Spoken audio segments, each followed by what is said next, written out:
నా పేరు కృష్ణప్రసాద్. బేడా బుడగ జంగాల సమస్యలను తాను పరిష్కరిస్తానని, ఈ సమస్యలను రాష్ట్ర ముఖ్యమంత్రి చంద్రబాబు నాయుడు దృష్టికి తీసుకెళ్లి పరిష్కారానికి కృషి చేస్తానని SC commission chairman KS Jawahar అన్నారు. సో బేడా బుడగ జంగాలకు నిర్మించిన కమ్యూనిటీ హాలును ఆయన శాసనసభ్యులు కాగిత కృష్ణప్రసాద్తో కలిసి ప్రారంభించారు. పట్టణంలోని 10వ వార్డులో రాజీనగర్ కాలనీలో ఈ కమ్యూనిటీ హాల్ను నిర్మించారు. ఈ సందర్భంగా జరిగిన సభలో ఆయన మాట్లాడుతూ, తెలంగాణ, కర్ణాటక రాష్ట్రాల్లో షెడ్యూల్ కులాలుగా పరిగణించబడ్డారని వీరు, అయితే ఏపీలో మాత్రం కుల ధృవీకరణ పత్రాలు పొందలేకపోవడం బాధాకరమన్నారు. దీనివల్ల వారు విద్యావకాశాలతో పాటు ఇతర రంగాల్లో ఎంతో నష్టపోతున్నారని ఆవేదన వ్యక్తం చేశారు. ప్రభుత్వం దృష్టికి ఈ సమస్యను తీసుకెళ్లి శాశ్వత పరిష్కారం చేసేందుకు తన వంతు కృషి చేస్తానని ఆయన అన్నారు. రాష్ట్ర అధ్యక్షులు యలవర్తి మధు ఎన్నో ఉద్యమాలు, పోరాటాలు చేస్తూ వారి అభ్యున్నతికి ఎంతో కృషి చేస్తున్నారని అభినందించారు.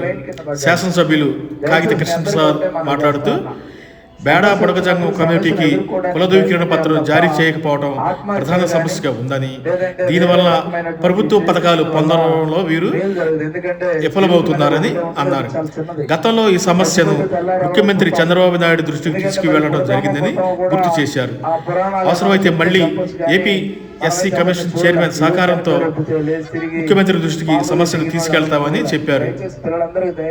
ఈ కార్యక్రమంలో బేడా బుడగ జంగం కమ్యూనిటీ రాష్ట్ర అధ్యక్షుడు యలవర్తి మధుతో పాటు మున్సిపల్ వైస్ చైర్మన్ బైలిపాటి జ్యోతి, 10వ వార్డు పార్టీ ఇన్ఛార్జి వంకాప్రసాద్, కుల సంఘ నాయకులు పస్తం వాకలయ్య, కూటమి నాయకులు కొండపల్లి దుర్గారావు, దాసరి సత్యనారాయణ, ఎక్కల శ్యామలయ్య, కమ్మగంటి బాబు తదితరులు పాల్గొన్నారు. కేంద్రంలో పెండింగ్లో ఉన్నటువంటి సమస్య ఉంది. దాన్ని యలమర్తి మధు గారిని బేడా బుడగ జంగాల నాయకుడు, రాష్ట్ర నాయకుడిని కూడా తీసుకొని త్వరలోనే చంద్రబాబు నాయుడు గారిని కలవటం, అదేవిధంగా ఎక్కడైతే పెండింగ్లో ఉందో ఆ పెండింగ్లో ఉన్న సమస్యను త్వరితగతిన పరిష్కారం చేసుకోవాలి. ఎందుకంటే ఇప్పటికీ అనేక మంది పిల్లలు విద్యాపరంగా, అదేవిధంగా ఉద్యోగపరంగా కూడా నష్టపోతూ ఉన్నారు. త్వరితగతిన ఈ యొక్క వారికి కావాల్సినటువంటి బేడా బుడగ జంగాల్ని ఎస్సీ కులంలో చేర్చడానికి ఉన్నటువంటి అడ్డంకులు తొలగిస్తే త్వరితగతిన న్యాయం జరుగుతుందని ఆశిస్తా ఉన్నాం. సమస్య మీద, ఈ సర్టిఫికేట్ ఇష్యూ మీద మాకు చాలా ఇబ్బందికరంగా ఉంది, మేము అక్కడికి వెళ్ళామని చెప్పేసి చెప్పడం, లేదా ఇంకోసారి వచ్చినప్పుడు మేము ఢిల్లీ వెళ్ళి రావడం జరుగుతుంది, ఢిల్లీ వెళ్ళి వస్తా ఉన్నాం, ఈ సమస్య మీద అక్కడ ఒక చిన్న కార్యక్రమం పెట్టుకున్నాం, అందరం కూడా కలిసి వెళ్తా ఉన్నాం, రాష్ట్ర నాయకులు అట్లాగే జిల్లా నాయకులు అందరం కూడా వెళ్తా ఉన్నాం అని చెప్పి ఎప్పుడు చెప్తా ఉండేవాడు ఆయన. ఆ సమస్య మీద కూడా మేము కూడా ఆయన చెప్పినటువంటి సందర్భంలో, మేము గెలిచిన సందర్భంలో నాకు రిప్రజెంటేషన్ ఇవ్వడం, నేను కూడా లెటర్ కూడా తీసుకెళ్లి చంద్రబాబు నాయుడు గారికి కూడా అసెంబ్లీ జరిగేటువంటి సందర్భంలో ఒక రిప్రజెంటేషన్ కూడా ఇవ్వడం జరిగిందండి. నేను గెలిచినటువంటి వెంటనే నాకు ఇచ్చారు, నేను కూడా తీసుకెళ్లి ఇవ్వడం జరిగింది. ఆ రోజున డెఫినెట్ గా సర్టిఫికేట్ లేకపోతే ఎంత ఇబ్బందికరంగా ఉంటుందో మనందరికి తెలిసేటువంటి చాలా పెద్ద సమస్య అది. ఇప్పుడే మన యువ నాయకులు కూడా చెప్పడం జరిగింది, చదువుకోవటానికి కూడా చాలా ఇబ్బందులు ఉన్నాయంటే అది చాలా ఆలోచించాల్సినటువంటి విషయమే. డెఫినెట్ గా ఈ విషయంలో మరి అన్నగారి సహకారంతో డెఫినెట్ గా మేము అందరం కూడా కృషి చేసి ఆ ఇబ్బందులు అన్నింటినీ కూడా మరి ముఖ్యమంత్రి గారి దృష్టికి తీసుకెళ్లి తొలగిస్తామని కూడా మీ అందరికి కూడా హామీ ఇస్తా ఉన్నాను. డెఫినెట్ గా ఎవరు బాధలు పడకూడదు. పవన్ కళ్యాణ్ గారు, కూటమి ప్రభుత్వం ఆలోచన అదే. ఇన్నాళ్ళ మట్టి ఆపో వచ్చేమో కానీ ఇప్పుడు మాత్రం అవుతుంది, ఆ నమ్మకం ఉంది. సాధారణంగా ఈ టైంలో ఎవరు ఉండరు, భోజనం చేసే మొత్తం వెళ్ళిపోతారు. అలాంటి మీరు అందరూ ఉన్నారంటే మీలో ఎంత పట్టుదల ఉందో, మీరు నాయకులు వస్తున్నారంటే మీరు ఎంత గౌరవిస్తారో ఇక్కడ అర్థం అవుతుంది. కనుక దీన్ని మేము కూడా పవన్ కళ్యాణ్ గారి దృష్టికి తీసుకెళ్తాం, కూటమి ప్రభుత్వం దృష్టికి తీసుకెళ్తాం. ఇట్టి పరిస్థితుల్లో బిడ్డల చదువులకి ఇబ్బంది లేకుండా వాళ్ళకి తోడుగా రావాల్సిన హక్కులు, చట్ట ప్రకారంగా రావాల్సిన అన్నీ కూడా మీరు వచ్చేటట్టుగా మా వంతు మేము చేస్తాం. కృష్ణప్రసాద్ గారు, మా యొక్క నాయకులు, మన ఎంపీ గారు బాలశౌరి గారు కూడా ఇద్దరు అన్నదమ్ముల్లాగా ప్రతి విషయంలో కూడా ఈ నియోజకవర్గంలో పనిచేస్తున్నారు. ఆయన దృష్టికి కూడా ఒకసారి తీసుకెళ్ళి, మీకు ఈ తమ్ముడు రాష్ట్రం మొత్తం తిరుగుతున్నట్టున్నాడు, తెలంగాణ కూడా మొత్తం అవగాహన ఉంది, ఆ తమ్ముడు పోరాటం చూస్తే గ్యారంటీగా సాధిస్తాడు, దానికి మా వంతు మేము కూడా మీకు సహాయం చేస్తామని కోరుకుంటూ సెలవు. అందరి ఆకాంక్ష ఉందో ఆకాంక్ష నెరవేరుస్తాడు. ఎందుకంటే ఒక చిన్న సమూహం ఈరోజు కమ్యూనిటీ హాల్ ఏర్పాటు చేసుకున్నారు.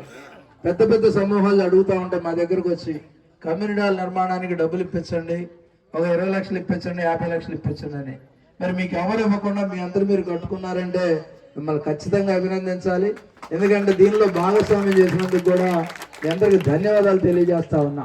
దాంతోపాటు ఈరోజు ఏదైతే మొన్న మందాకృష్ణ గారు మధు వేయడం వల్ల అయితే ఇది అవ్వదు, మధుకు తెలుసుకున్నారు. తెలుసు కూడా అన్నగారికి మరి మన కుల సమస్య గురించి మరి సీఎం చంద్రబాబు నాయుడు గారితో మరి అపాయింట్మెంట్ ఇప్పించి మన సమస్యని పూర్తిగా తీర్చాలనే సదుద్దేశంతో మరి జవహర్ గారు ఉండడం చాలా సంతోషకరమైన విషయం. మరి అలాగే మన ఈ యొక్క కమ్యూనిటీ హాలు మరి కట్టడానికి కానీ అన్ని విషయాల్లో కూడా ప్రతి ఒక్క మూల స్తంభంగా నిలబడిన మన యూనియన్ ప్రెసిడెంట్ గారు పస్తం వాకలయ్య గారు వచ్చి ఒక 2 విషయాలు మన గురించి మాట్లాడతారని చెప్పని సవనీయంగా కోరుతున్నాం. ధన్యవాదాలు. ఏంటంటే కొన్ని విషయాలు సురేష్ గారు కూడా తెలియజేశారు మా క్యాస్ట్ గురించి. అలాగే మధు గారు అయితే క్లియరెన్స్గా చెప్పారు. గత ప్రభుత్వంలో కూడా 5 ఏళ్ళు మాకు క్యాస్ట్ సర్టిఫికేట్ ఇస్తామని మమ్మల్ని కూడా చాలామంది కూడా వెనకాల పెట్టుకొని తిప్పారు.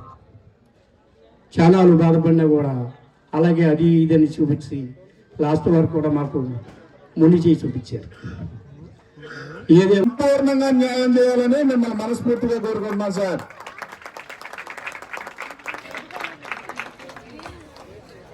మరి మన స్థానిక ఎమ్మెల్యే గారు మరి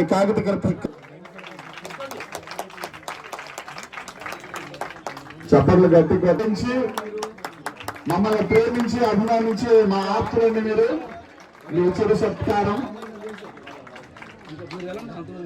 శ్రామికుడు మరి నిత్యము కూడా మరి ప్రజల్లో ఉండే నాయకుడు, రాష్ట్ర వ్యాప్త నలుమూలలు కూడా తిరిగే మన యలమర్తి మధు అన్నకు చాలా ధన్యవాదాలు. ఒక కార్యక్రమానికి వచ్చేసినందుకు ఆ సమస్యలు తెలుసుకునే వ్యక్తి అండి. సో మరి యేసు గారు, రాజశేఖర్ గారు, పస్తం సుబ్బారావు గారు వచ్చి సన్మానం చేయాలని కోరుతున్నాం. మరి జవహర్ అన్న గారికి ఏం చేశారు? మరి ఎమ్మెల్యే రాష్ట్రంలో రావాలి సార్. మరి ఎమ్మెల్యే గారు